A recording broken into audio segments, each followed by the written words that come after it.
stress? What does that mean? What is that?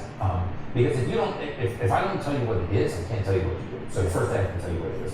It's like when people say, I have a lot of anxiety. Well, what does that mean? What you'll tell me is, it means I feel fear without the presence of fear.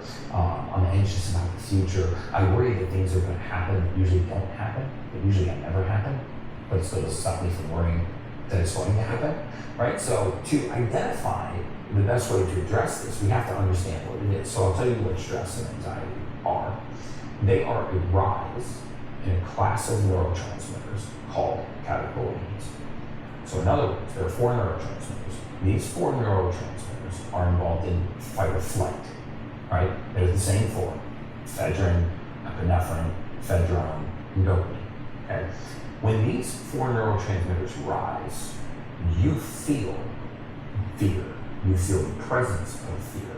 So in other words, if you drove home tonight and you got out of your car and somebody was standing in front of you with a knife, it's a very real threat, right?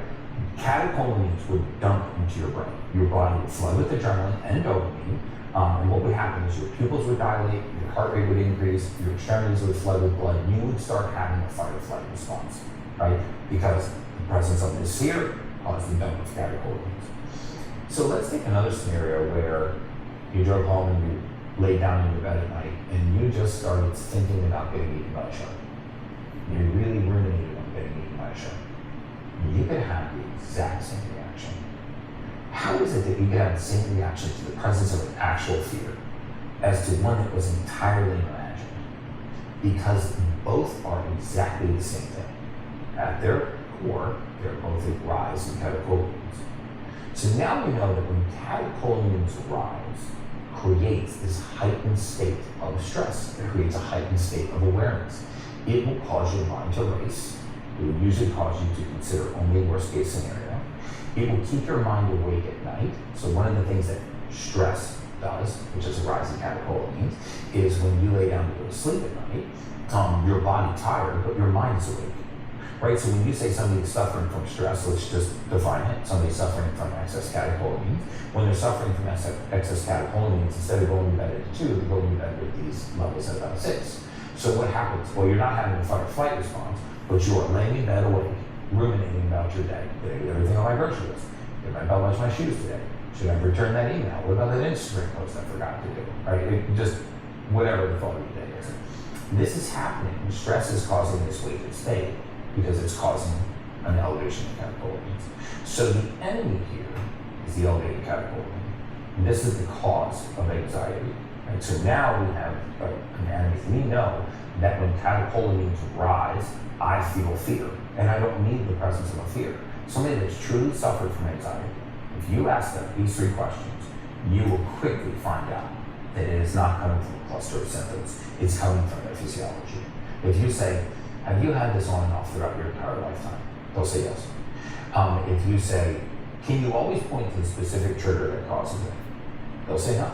I could be on a podcast, sitting in a room calmly, just like this. There's no reason for me to be fearful. And I could be overwhelmed with anxiety. Somebody that suffers from anxiety knows exactly what I'm talking about. And all of the reasoning in the world will do nothing to talk them out of anxiety. All of the there's no reason for you to feel that way. There's nothing for you to be afraid of. Why do you choose to act like this? That will do nothing. In fact, that will really upset them. Right? So now we know we have catecholamines. How do we break down catecholamines? We break down catecholamines with the complex of B vitamins. The majority of people that suffer from chronic stress or chronic anxiety are deficient in a B complex of vitamins: pyridoxine, riboflavin, iodine, niacin, pantothenic acid. We don't want it to be the same. Very often it is. And you provide the body with certain raw materials, B complex of vitamins, and a very specific form of B12 called methylcobalamin. You get the expression of catecholamines. What is the expression of catecholamines?